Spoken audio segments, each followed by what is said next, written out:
एक और वार्तालाप में इस बार के मेहमान हैं पद्मेंद्र रावत जी। पद्मेंद्र रावत जी उत्तराखंड का एक जाना माना नाम है और दिल्ली पुलिस में एसीपी के पद पर कार्यरत हैं। वो बहुत अच्छे अभिनेता हैं, साथ साथ बहुत अच्छा गाना भी गाते हैं। अब तो आइए मिलते हैं उनसे एक और वार्तालाप में।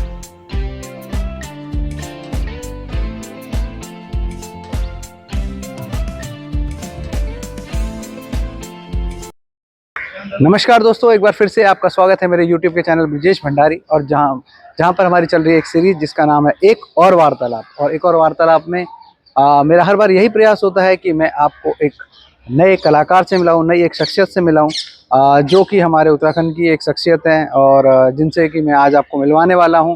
और उनका नाम है पद्मेंद्र रावत जी, जो कि एक सिंगर हैं। बेसिकली सिंगर तो नहीं है, वो एक्टर हैं और बहुत अच्छा गाते हैं और दिल्ली पुलिस में कार्यरत हैं। तो आइए करते हैं उनका स्वागत अपने इस कार्यक्रम में। नमस्कार सर, आपका बहुत बहुत स्वागत है। और मैं अपने देखने वाले दर्शकों को ये ज़रूर बता दूं कि पद्मेंद्र सर हमारे दिल्ली पुलिस में एसीपी के रैंक पर कार्यरत हैं।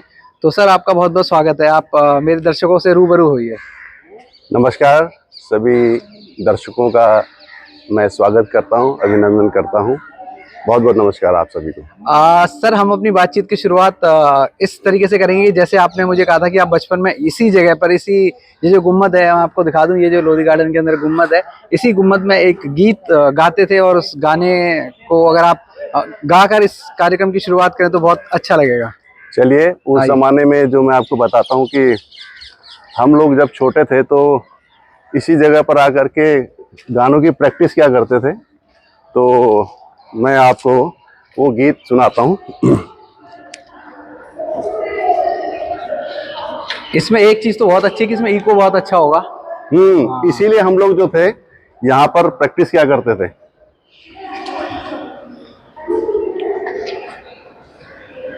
हाँ, चल के तुझे मैं लेके चलूं एक ऐसे गगन के तले, जहाँ गम भी न हो, आंसू भी न हो, बस प्यार ही प्यार पले, एक ऐसे गगन के तले।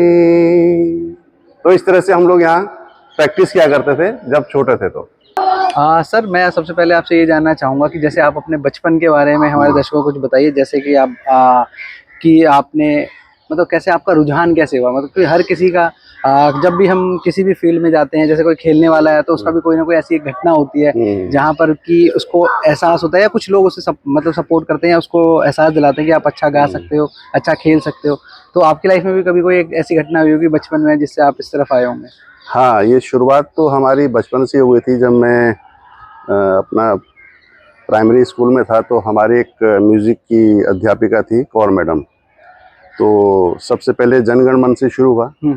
तो उस समय पे क्या होता था कि जैसे कुछ बच्चे पहले इधर गाते थे, उसके पीछे फिर पूरा स्कूल गाता था, तो उसके लिए फिर सिलेक्शन शुरू हुआ। तो पूरी क्लास में से मेरा और एक दो बच्चों का सिलेक्शन हुआ। तो बस शुरुआत फिर हमारी वहीं से हुई है, इसकी जो है ना संगीत की। फिर धीरे धीरे हम लोग स्कूल के छोटे छोटे कंपटीशंस में जाने लग गए।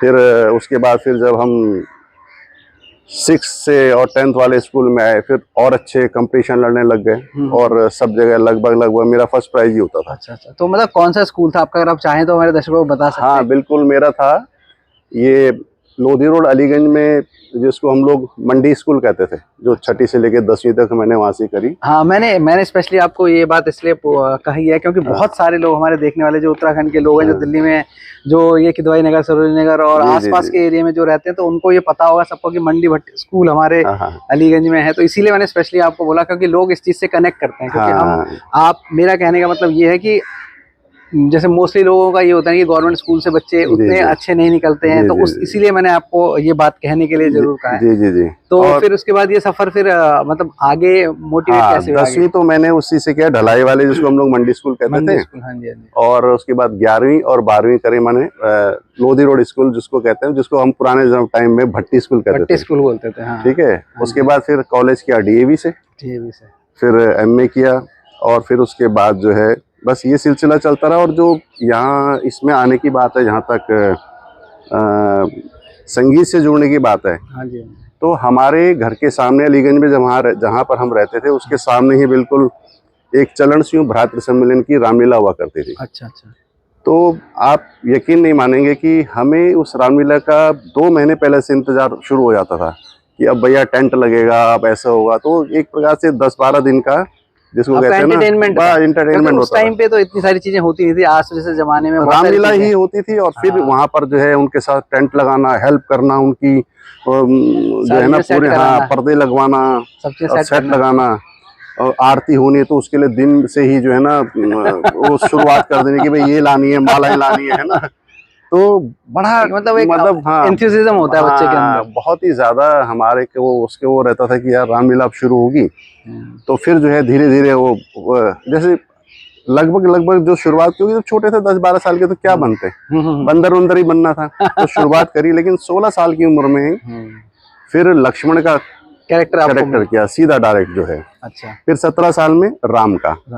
फिर उसके बाद क्या हुआ कि जब मैं इधर था, क्या कहते हैं, मंडी स्कूल में, तो national school of drama NSD के जो डायरेक्टर थे मोहन उप्रेती जी, हाँ जी, उनके छोटे भैया भगवत उप्रेती जी हमारे टीचर थे वहाँ पे, इंग्लिश पढ़ाते थे हमारे। ओके। तो वहाँ पर उन्होंने मेरे को बोला कि यार तू अच्छा गाता है।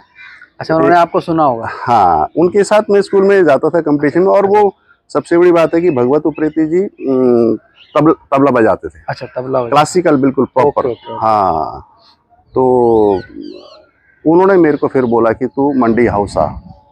तो फिर मैं जो है मंडी हाउस मैंने ज्वाइन किया। उसके बाद मोहन जी के छत्र छाया में धीरे धीरे और मैंने जो है ना कि लगभग सारे फॉर्मेट जो भी होते हैं, हाँ जी, स्टेज के, हाँ जी, उन सब में काम किया है।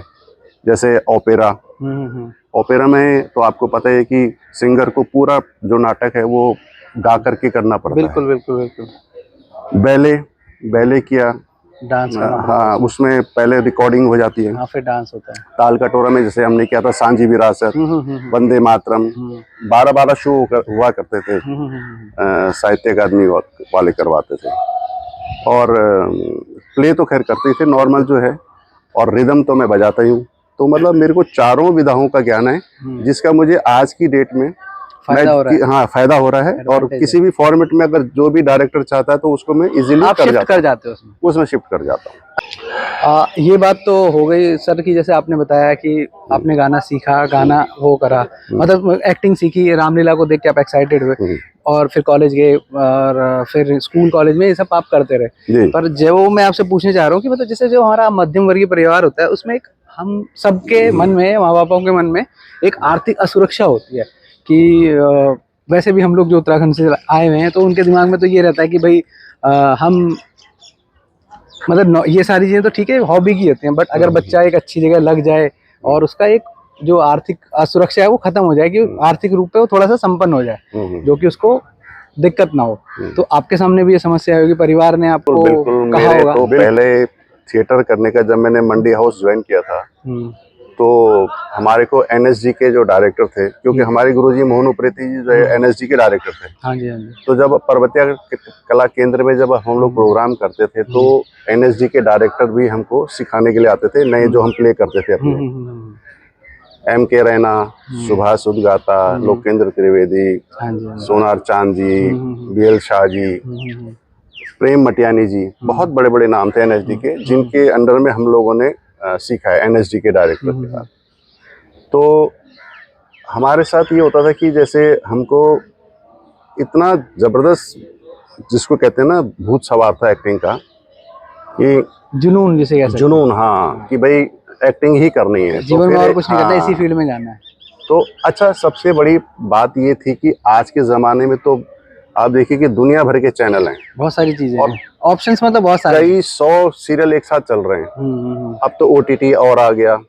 फिल्में पहले ज़माने में क्या होता था, लिमिटेड, साल में 4 से फिल्में आती थी, सीधा पता लगता था कि भाई अमिताभ की फिल्म आ गई, धर्मेंद्र की आ गई, इसकी आ गया। और उसमें भी आपने देखा होगा कि वही लिमिटेड आर्टिस्ट होते थे। बिल्कुल बिल्कुल, वही limited source थे। असरानी, कैस्टो मुखर्जी, फला फला फला, यही लोग, मतलब लिमिटेड जो लोग बाहर होते के लोगों को चांस ही नहीं मिलता। थे। तो फिर एक दिन फादर ने मुझे ऐसे ही बिठाया, बोला बेटा एक बार बता, क्या विचार है तेरा, क्या बनेगा तू?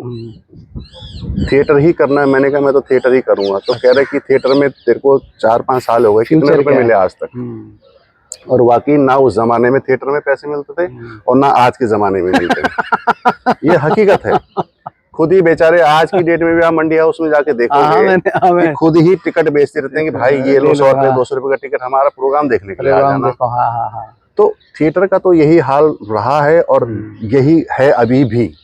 तो फिर सोचा कि क्या करें। पापा ने मेरे को समझाया कि देख बेटा ऐसा है, कल तू जवान हो रहा है, कल शादी भी करेगा, बच्चे भी होंगे, परिवार भी बढ़ेगा, कैसे निभाएगा? तो फिर धीरे धीरे दिमाग में बात बैठ गई कि हाँ यार, कि एक पापा ने बोला बेटा एक फिक्स इनकम होना बहुत जरूरी है, इसको तुम साइड बाय साइड करते रहना। जब तक आपका किचन मजबूत नहीं होगा तो आप स्ट्रगल या कोई चीज भी कैसे करोगे? आप वाकई देखिएगा कि आज के टाइम में भी जो मध्यम वर्गीय परिवार हैं या जो थोड़ा बेचारे थोड़ा कम तनख्वाह वाले हैं, निम्न वर्ग के हैं, 95% झगड़े सिर्फ पैसे के ऊपर ही होता है। बिल्कुल बिल्कुल सही जब बात। घर में जरूरतें पूरे नहीं होती, हाँ, तो आप आज माइंड डिस्ट्रैक्ट हो जाता है। आज का बच्चा असल में इतना हो गया कि उसको छोटी उम्र में ही बहुत जल्दी बहुत चीजें चाहिए। बिल्कुल। उसको ये नहीं लेना देना कि उसके फादर की तनख्वाह 20,000 है 18,000, लेकिन उसको मोबाइल चाहिए एप्पल का। बिल्कुल ठीक है ना। तो खैर इस चीज पे हम जा रहे हैं। तो खैर फादर ने हमको समझाया कि बेटा फिक्स इनकम होना बहुत जरूरी है और इसके लिए तुम कुछ करो। फिर दिमाग में बात बैठ गई।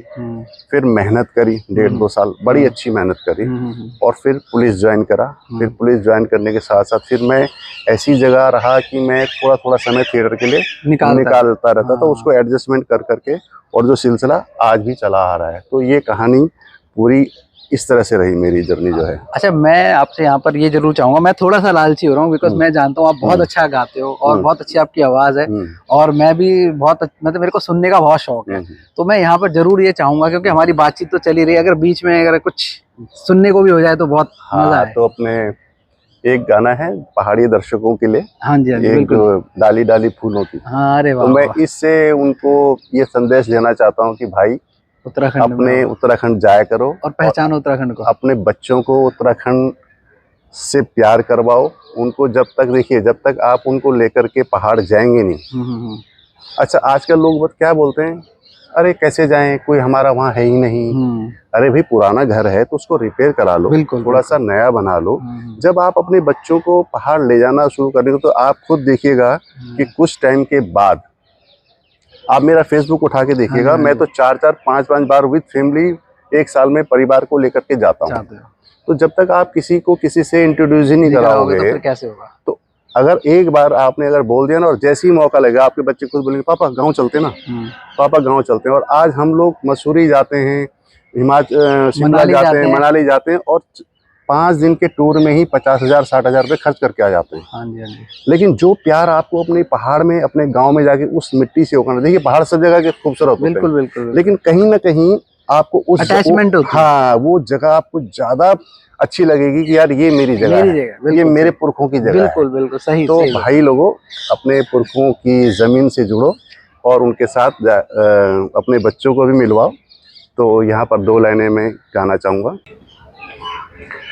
डाली डाली फूलों की तुझको बुलाए रे मुसाफिर, मेरे उत्तराखंड में। डाली डाली फूलों की तुझको बुलाए रे मुसाफिर, मेरे उत्तराखंड में। ओ पिजर मेरे पहाड़ को, हो पिजर मेरे पहाड़ को, ठंडो पानी ठंडो पानी, ठंडो पानी ठंडो पानी। तो पद्मेन जी, ये बात तो हो गई आपकी कि आपने कैसे स्कूल करा, कॉलेज करा, फिर कैसे आप जॉब में आ गए। जी। तो जब आप और वैसे भी आप तो बहुत रिस्पॉन्सिबिलिटी वाली जॉब थी जो आपकी थी दिल्ली पुलिस में, आप एज ए सब इंस्पेक्टर आप अपॉइंट हुए थे, तो उसमें एक अलग माहौल होता है, वो तो एक बिल्कुल आप 360 हो गया आपका, मतलब जो जैसे आप जितने सॉफ्ट वो सारी चीजें थी उसके साथ आप बिल्कुल एक आपका जॉब था बिल्कुल अलग हो गया। तो उसको फिर आपने कंटिन्यू कैसे करा, मतलब उन सारी चीजों के साथ उस टाइम के साथ आपने मतलब इस चीज को कैसे कंटिन्यू करा, क्योंकि टफ रहा होगा बहुत। हाँ, टफ था। तो जब समय मिलता था तो थिएटर जरूर करता था और बस एडजस्टमेंट किया किसी तरह से कि मैं कला से भी जुड़ा रहा हूँ और अपनी नौकरी भी, दोनों चलती रहे। उनका दोनों को समन्वय बना करके चला कुल मिलाकर। अच्छा, यहाँ पे एक छोटा सा सवाल और, मतलब ऐसे ही मेरे दिमाग में खुराफात आई है, मतलब जब आप अपने आप को ड्रेस में देखते थे तो आपके अंदर का अमिताभ बच्चन या वो अंदर आता था, जैसे फिल्मों में हम देखते ना कि ये तुम्हारे बाप का वो पुलिस स्टेशन नहीं है जो यहाँ पे आके आप ऐसे बैठ गए, तो ऐसा कुछ लगता था कि ऐसा कुछ क्रेजी करूँ या ऐसा कुछ करूँ इसमें? नहीं, ऐसा कुछ नहीं था। ऐसा कुछ नहीं था। देखिए, सबसे बड़ी बात क्या है कि आपको ये बात माननी पड़ेगी कि अगर कोई भी इंसान जो कलाकार है, वो कलाकार ये नहीं कि वो सिर्फ गाने गाता हो या एक्टिंग करता हो, वो कोई भी हो, चाहे वो पेंटिंग करता हो, तो हमेशा थोड़ा सा वो सॉफ्ट होता है। हाँ जी। तो वो चीज हमारे अंदर पहले से रही, तो हम जो है कुल मिलाकर के ये कहूँगा कि मैंने अपने पूरे जीवन में अपने ऊपर पुलिस को कभी हावी नहीं होने दिया, ना अपने ऊपर ना अपने परिवार के ऊपर। बिल्कुल, परिवार में भी आप तो आए थे, आपने देखा होगा कि मेरा बिल्कुल खुला माहौल रहता है और कोई किसी मतलब मैं ये जानना चाह रहा हूँ कि मतलब एक्टिंग कभी आपने सोचा कि चलो मैंने वर्दी पहनी हुई तो कुछ ऐसा कर लूं एक्टिंग, या कुछ ऐसा मतलब होता है ना कि दिमाग में चलता रहता है? वो निभाने का मौका मिला है फिल्मों में। अच्छा, फिल्मों में? हाँ, फिल्मों में। रियल लाइफ में नहीं, वो तो खैर वो तो पार्ट है, वो तो हमारा है ही है। बाकी फिल्मों में भी मैंने किए हैं, क्या कहते हैं, पुलिस के कैरेक्टर किए हैं। नॉटी गैंग एक है पंकज जैन जी के निर्देशन में, उसमें किया है। और एक दूसरा, तो उस टाइम पे ऐसा नहीं लगता था कि मैं जॉब पे ही हूँ? हाँ, जब वर्दी पहनते हो तो आपको ऐसा तो लगता होगा कि मैं जॉब पे ही हूँ। वर्दी पहनते हैं तो उसका, चाहे वो पुलिस की हो या आर्मी की हो, रिस्पेक्ट है उसकी, उसका एक फील अलग आता है। अभी जैसे कॉमनवेल्थ गेम हुए थे तो पूरी नाइट, पूरा दिन मेरे पास, बल्कि पूरा लोधी रोड का पूरा यहाँ से लेकर के और अपना मूलचंद तक का पूरा अरविंदो मार्ग पूरा मेरे पास था। तो पूरी रात में चेकिंग करता रहता था कि सब ठीक ठाक है कि नहीं। तो वो एक फील आता है, वो तो होता ही है वर्दी पहन करके, तो लगता ही है थोड़ा सा। अच्छा, तो फिर ये अभिनय का सफर जो है आपका, जैसे फिल्मों में या टीवी, जैसे आपने बताया आपने रेडियो पे आप आर्टिस्ट थे, और रेडियो पे और फिल्मों में फिर कैसे आगे कैसे बढ़ा, मतलब वहां से जब जॉब वॉब करने लगे, टाइम मिलने लगा, तो क्या आपने प्रोजेक्ट क्या किए और फिर कैसे वो प्रोजेक्ट मिले? मंडी हाउस के बाद से ही हमको थोड़ा टीवी सीरियल्स के टाइटल गाने के लिए मेरे को मिले, जिसमें था और किसान जाग उठा, क्या बनोगी मुन्ना, गुलाबरी, सांकल, अभी नहीं, हम पंछी एक डाल के, जो मुझे भी इस समय ध्यान आ रहा है, पुरानी बातें हैं। तो उनके टाइटल्स गाए। पंछी एक डाल के, हाँ, और भी कई उसमें सीरियल थे, और जो उनके टाइटल सॉन्ग्स होते थे वो हाँ, जैसे स्टार्टिंग में टाइटल जो आता था तो वो मैंने काफी एड फिल्मों के जिंगल्स जिंगल्स है, एम्बेस की आइसक्रीम और अंकुर भुजिया, पता नहीं क्या क्या और भी। आपने जिंगल्स और इनसे शुरुआत उससे भी करी। कॉमर्शियल जो गाना शुरू करा, अलग अलग डायरेक्टर्स के साथ काम किया, तो मतलब धीरे धीरे चलता रहा, जो आज भी चल ही रहा है। तो अभिनय का फिर कैसे, मतलब अभिनय कैसे आपने कंटिन्यू करा, मतलब फिल्मों में कौन सी फिल्म करी, कैसे आपको फिल्म मिली वो? हाँ, अभिनय तो मैं कर ही रहा था थिएटर वगैरह में, लेकिन फिल्मों में जो मुझे चांस मिला वो मिला पहली जो उत्तराखंडी फिल्म थी वीडियो फॉर्मेट में, समलौन। तो समलौन नरेंद्र रावत जी इस फिल्म को बना रहे थे और एच.एस. रावत जी इसमें डायरेक्शन कर रहे थे। तो कुंवर बाबला जी ने मेरे को कहीं सुना था कि ये लड़का गाता है, तो समलौन फिल्म में मैंने 2 गाने गाए, एक तो हीरो के लिए और एक जो टाइटल सॉन्ग था। उसके बाद शूटिंग में जाने लगे तो उन्होंने कहा कि अरे यार, तू तो एक्टिंग करता ही है, इसमें कैरेक्टर है जीतू का, जो थोड़ा सा ऐसे गाजियाबाद में रहता है, लेकिन वो पहाड़ चला जाता है और वहाँ पर जो है वो थोड़ा छिचोरा टाइप का है। तो इस तरह का एक कैरेक्टर था। तो शुरुआत मेरी समलौन फिल्म से हुई, मतलब एक्टिंग लाइन में। तो फिर धीरे धीरे ये सफर आगे बढ़ता चला गया। तो पद्मेंद्र जी, आपने यहाँ पर मैं एक जनरल क्वेश्चन पूछ रहा हूँ, मेरे दिमाग में ऐसे ही आया है। तो जैसे आपने तो हिंदी में भी, हिंदी फिल्मों में भी काम करा है, हिंदी के सीरियल्स में भी काम करा है, गाने भी गाए हैं, और उत्तराखंड की फिल्मों में भी काम करा है, उत्तराखंड के गाने भी गाए हैं। तो क्या डिफरेंस लगता है आपको, मतलब डिफरेंस क्या है? देखिए, ऐसा है कि अभी तक तो जो फिल्में उत्तराखंड में बन रही थी वो वीडियो फॉर्मेट की ज़्यादा बन रही थी। कुछ एक दो साल में आती थी, लेकिन अब तो खैर बहुत ज़्यादा फिल्में आने लगी हैं, फीचर फिल्में। लेकिन हिंदी फिल्मों में और उत्तराखंड की फिल्मों में फर्क, देखिए सब तरह का काम वही करना पड़ता है आपको, रिकॉर्डिंग, गाने वगैरह, एडिटिंग, सब कुछ वही करना पड़ता है। लेकिन क्या होता है कि उनका जो सेटअप होता है ना, वो बहुत बड़ा होता है। अच्छा। उनके काम में थोड़ा और तसल्ली होती है। इधर हमारा क्योंकि बजट कम होता है पहाड़ी फिल्मों का, और अब तो खैर बहुत अच्छी फिल्में बनने लग गई हैं गढ़वाल और कुमाऊं की, तो बजट कम होने की वजह से कहीं ना कहीं हमारे को एक टारगेट रहता है कि यार इस फिल्म को हमने 18 या 20 दिन में करना है। वो उनके साथ नहीं है। अच्छा। हमें एक दिन में 5 सीन 4 सीन तो निकालने ही होते हैं। और हिंदी फिल्मों में ये होता है कि वो एक दिन में 2 सीन भी हो गए तो कहते हैं आज बहुत अच्छा काम हो गया। तो वो क्वालिटी पे तो उनको देना ही पड़ता है, क्योंकि उनका बजट ही 200 करोड़ का होता है। यहाँ बजट ही 40 लाख का, 30 लाख का, ऐसा छोटा बजट होता है। तो वह ये फर्क है। बाकी तो एक्टिंग तो वो भी करते हैं, हम भी करते हैं। मतलब मेरा कहने का मतलब ये है कि एक्टिंग तो सब जगह सेम ही है, चाहे वो आप कैसे भी, चाहे हिंदी में कराओ, चाहे गढ़वाली में कराओ, कुमाऊनी में कराओ। मतलब इतना ज्यादा डिफरेंस नहीं होता। मतलब मेन जो डिफरेंस होता है वो सिर्फ काम करने के तरीके का होता है। बस ये होता है कि यहाँ पर तो हमारा जो सिलेक्शन होता है आर्टिस्टों का कि भाई हीरो सेलेक्ट के लिए, लेकिन हम कहीं ना कहीं यहाँ पर जो अपनी रीजनल हमारी फिल्म है उत्तराखंड की, तो जैसे कोई छोटे छोटे रोल होते हैं तो हम वहाँ अभी भी आज की डेट में ऐसे करते हैं, गांव को अरे तू आना यार, ये जरा एक डायलॉग बोल जा, या एक छोटा सा सीन, या तुम ये यार एक गुंडा है उसके साथ तुम 2 लड़के खड़े हो जाओ, गांव के लोकल लड़के। तो वो कहीं ना कहीं उस फ्रेम को गड़बड़ कर देते हैं, वो चीज़ नहीं आ पाती। ये हिंदी फिल्मों में ये नहीं होता। हिंदी फिल्मों में क्या होता है कि अगर आपको एक लाइन का भी डायलॉग बोलना है तो उसके लिए प्रॉपर आर्टिस्टों के प्रॉपर होगा, उसके ऑडिशंस होंगे, और उस एक डायलॉग के लिए भी प्रॉपर सिलेक्शन होगा। तो उनके काम में तसल्ली है, पैसा है, भव्यता है। और इधर जो है बजट कम होने की वजह से एक सीमित दायरा है। तो बस फर्क ये है, बाकी ऐसा कुछ नहीं है। एक्टिंग हम उधर भी करते हैं और इधर भी करते हैं जी। तो सर, जैसे इतनी सारी बातें हम कर चुके हैं, और जैसे आपने रेडियो के बारे में भी बताया था, तो मैं यहाँ पे जरूर ये जानना चाहूंगा, क्योंकि आपने फिल्में भी करी है, वीडियो भी करा है, और सारी चीजें, मतलब फिल्में, गाने भी गाए, और तो आपने रेडियो की भी जिक्र करा था। तो रेडियो का अनुभव आपका कैसा था? अगर वो भी आप हमारे दर्शकों के साथ शेयर करें तो।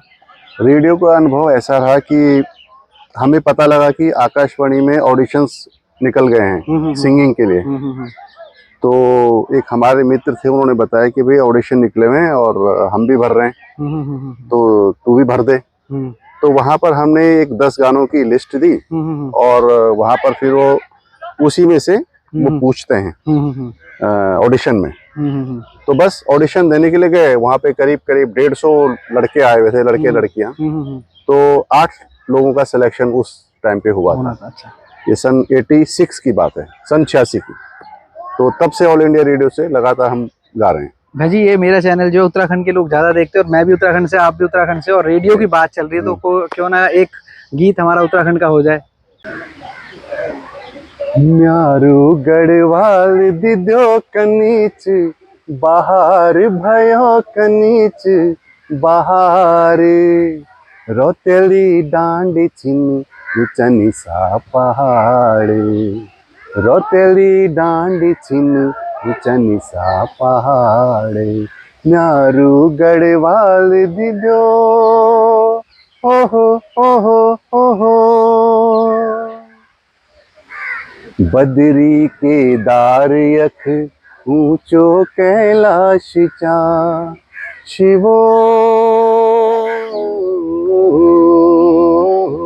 बदरी के दार यख ऊंचो कैलाश चा, गंगा जमुना कुमैत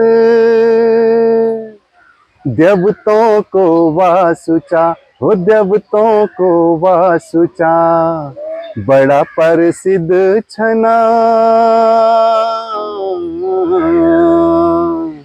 बड़ा प्रसिद्ध छना पंच परियाग, हो पंच परियाग, रोतेली डांडी छिनी उचनी सा पहाड़े, रोतेली डांडी छिनी उचनी सा पहाड़े, म्यारू गढ़वाल दिव्यो, ओहो ओहो ओहो। बहुत अच्छा, आपका गीत सुन के मुझे बहुत अच्छा लगा और मैं खुद उन पहाड़ों की डांडियों में, उन पहाड़ों के जो मतलब एक रास्ते होते हैं, उन रास्तों में चला गया था। मुझे ऐसा महसूस हो रहा था जैसे मैं खुद पहाड़ों में पहुंच गया हूँ। और बहुत अच्छी आपकी आवाज़ है, मतलब इसके लिए तो हेड्स ऑफ। बहुत मज़ा आया आपकी आवाज़ सुन के। अच्छा, जैसे ये माहौल जो है ये भी ग्रीनरी है, मतलब पहाड़ों जैसा तो नहीं है बट है, ग्रीनरी है जहाँ पर हम हैं अभी। और आपका तो बचपन पूरा इसी जगह गुजरा हुआ है। तो मैं ये जरूर जानना चाहूँगा, हर किसी की लाइफ में कभी ना कभी कोई जो ऐसी जगह होती है वहाँ पर कुछ ना कुछ ऐसी घटना हुई होती है जो याद होती है। तो अगर आपकी लाइफ में भी कोई मेमोरेबल ऐसी घटना हो, अगर जो आप हमारे दर्शकों के साथ शेयर करना चाहें, जो इस लोधी गार्डन में हुई हो, अगर आपको याद आती हो तो। बिल्कुल बिल्कुल। एक मुझे ध्यान आता है कि जब मैं 10-1 साल का रहूँगा तो लोधी गार्डन में इधर साइड में एक आमों का बगीचा है, तो वहाँ पर आरएसएस की शाखा लगती थी। अच्छा। तो वहाँ पर अटल बिहारी वाजपेयी जी भी आते थे। तो हम लोग भी वहाँ पर होते, तो किसी ने बताया कि अरे ये लड़का बहुत अच्छा गाता है। अच्छा। तो हमें खड़ा कर दिया, बोला भाई सुनाओ कोई गाना। अच्छा, अटल जी ने आपसे बोला कि सुनाओ कोई? हाँ, कोई गाना सुनाओ भाई। हाँ। तो सब लोग आरएसएस के जो लोग थे, जो वहाँ पे कोई रिंग खेलता था, कबड्डी खेलते थे, जो भी है, तो बोला भी सुना भाई, कुछ सुना दो भाई। अच्छा। तो वाजपेयी जी ऐसे चेयर लगा के बैठे हुए थे और हमारे को गाना गाने के लिए बोला गया। तो मैंने वो गाना गाया। उस समय मुझे ध्यान आता है, वतन की राह में वतन के नौजवान शहीद हो, पुकारते हैं ये जमीनों आसमां शहीद हो, वतन की राह में वतन के नौजवान शहीद हो। बस ये गाना गाया और वाजपेयी जी ने 5 रुपए मेरे हाथ में। अब वो जमाना ऐसा था कि हमें स्कूल जाने के लिए 10 पैसे मिलते थे। अच्छा। और कभी कभी तो वो भी नहीं मिलते थे, कभी कभी वो भी नहीं मिलते थे। हाँ। तो 5 रुपए मिले तो अरे बाप रे, हमने कहे तो मजा ही आ गया। 5 का नोट हुआ तुरंत तो दौड़ करके गया लोधी रोड मार्केट में और उससे जो ये खाया और इतनी अकल ही नहीं थी कि इसको संभाल के रखो, क्योंकि इतने बड़े आदमी नहीं थे। मैं आपसे ये पूछना चाह रहा था कि आपको ये एहसास था उस टाइम पे भी कि ये इतने बड़े आदमी हैं? आपके लिए तो नॉर्मल, हमारे तो नॉर्मल थे कि भैया ये जो है, इन्होंने गाने के लिए कहा, मैंने गा दिया, हमने गा दिया बस।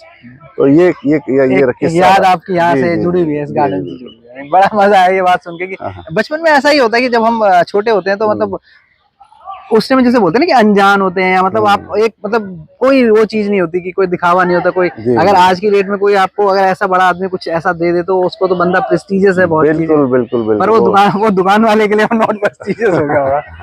जी जी। आपसे बातचीत करके बहुत मजा आ रहा है और वैसे ये माहौल भी बहुत अच्छा है और ऊपर से आपका संगीत और आपके गीत जो है बहुत एक समा बन रहा है हमारा, बहुत बढ़िया। और तो यहाँ पे मैंने रिसेंट में 2 फिल्में देखी है, चक्रव्यूह जो आपकी एक फिल्म आई थी और ये कौन रिश्ता जो एक फिल्म आई थी। अगर उन 2 फिल्मों के बारे में बातचीत ना हो तो ये बातचीत अधूरी रहेगी। तो आपका इन फिल्मों के डायरेक्टर्स हैं और जो हमारे उत्तराखंड के और भी बहुत सारे डायरेक्टर्स हैं जिनके साथ आपने काम किया, तो आपका अनुभव कैसा था? हाँ, यहाँ पर मैं ये कहना चाहूँगा कि जो मेरी अभी कुछ फिल्में रिलीज हुई हैं जिनमें माटी पहचान और यूं कनो रिश्ता और चक्रव्यूह और श्रीदेव सुमन भी आई है। हाँ जी, श्रीदेव सुमन भी आई है। तो जो यूं कनो रिश्ता है उसमें बड़ा सॉफ्ट कैरेक्टर है लड़की के फादर का, और उतना ही उल्टा है चक्रव्यूह में। तो BS नेगी जी और गणेश वीरान जी के निर्देशन में जो मैंने काम किया यूं कनो रिश्ता में, उन लोगों ने बहुत सराहा और इस समय वो बल्कि पौड़ी में चल रही है और नेक्स्ट वीक में वो श्रीनगर में भी लगेगी। और चक्रव्यूह में सुशीला रावत जी के निर्देशन में एक नेगेटिव कैरेक्टर किया तो बहुत मजा आया। DS नेगी जी, गणेश बिरान जी के साथ काम करके और सुशीला राव जी के निर्देशन में काम करके तो बहुत अच्छा एक्सपीरियंस रहा। और श्रीदेव सुमन ब्रिज रावत जी के निर्देशन में। तो अभी आगे कुछ प्रोजेक्ट पे अभी चल रही है बातचीत। अच्छा, तो क्या क्या आपके फ्यूचर के प्रोजेक्ट हैं, अगर कोई हमारे दर्शकों के साथ शेयर करना चाहें तो? हाँ, अभी मैं एक हिंदी वेब सीरीज करके आया हूँ जो इसमें अमेज़न पे आएगी और स्टार डेक पे आएगी। उसका नाम है परख। परख। हाँ, उसमें पूरी टीम मुंबई से है। मैं अकेला था यहाँ से दिल्ली से। तो इसके बाद एक और अतिथि सत्कारम हमारे डायरेक्टर हैं तिवारी जी, उनके निर्देशन में अगले वीक में जाऊंगा करने। और हमारे पंकज जैन जी के एक निर्देशन में फिल्म आ रही है sir Chhotu Ram, Hindi feature film है। अच्छा। और जिसके प्रोड्यूसर हैं सहवाग जी। वीरेंद्र सहवाग? नहीं, कोई सहवाग दूसरे सहवाग जी। उनके निर्देशन में। तो ये जल्दी ही फ्लोर पे आ रही है फिल्में और 2-3 प्रोजेक्ट पर और बात चल रही है। पद्मिनी जी, आपसे बातें करके बहुत अच्छा लगा। और आज का ये दिन हमारा बन गया, मतलब मैं कहूँगा आपका इतना अच्छा गाने सुने, आपके इतना अच्छा, आपसे इतनी सारी बातें करी मतलब, और बहुत सारी चीज़ें सीखने को मिली और बहुत सारी चीज़ों में मतलब ये चीज़ें पता चली कि देखिए लाइफ में अगर आप कोशिश करते रहेंगे तो आपको अचीवमेंट जरूर आपको मिलेगी। जी। और सबसे बड़ी बात है ये माहौल इतना अच्छा जो आपने आज ये मुझे सुबह बोला कि आप यहाँ पर आओ, हम गार्डन में करेंगे, ये बहुत अच्छा लगा मुझे भी और मेरे लिए भी बहुत रिफ्रेशिंग है ये चीज़। और इसी के साथ मैं अपनी वाणी को विराम देता हूँ और आपका बहुत बहुत धन्यवाद करूँगा। पर मैं यहाँ पर थोड़ा सा लालची हो रहा हूँ क्योंकि हम इतनी देर से गीत संगीत और ये सारी बातें कर रहे हैं और आपकी आवाज़ बहुत अच्छी है, बहुत अच्छी है। तो मैं ये ज़रूर चाहूँगा कि इस जो ये बातचीत है और इसका जो अंत नहीं कहूँगा, इसकी जो मतलब हम रैप अप इसको करेंगे एक गीत के साथ करें तो बहुत अच्छा रहेगा। जी बिल्कुल। और मैं अपने देखने वाले दर्शकों को भी यही कहूँगा कि प्लीज़ मेरे चैनल को लाइक कीजिए, शेयर कीजिए और सब्सक्राइब कीजिए, जो कि हम ऐसे गुणी कलाकारों को आप तक ला सकें और उनके जीवन के अनुभव आपके साथ साझा कर सकें। ये रातें, ये मौसम, नदी का किनारा, ये चंचल हवा। ये रातें, ये मौसम, नदी का किनारा, ये चंचल हवा। कहा दो दिलों ने कि मिलकर कभी हम न होंगे जुदा। ये रातें, ये मौसम, नदी का किनारा, ये चंचल हवा। सभी दर्शकों का बहुत बहुत धन्यवाद, बहुत बहुत धन्यवाद। जय भारत, जय उत्तराखंड।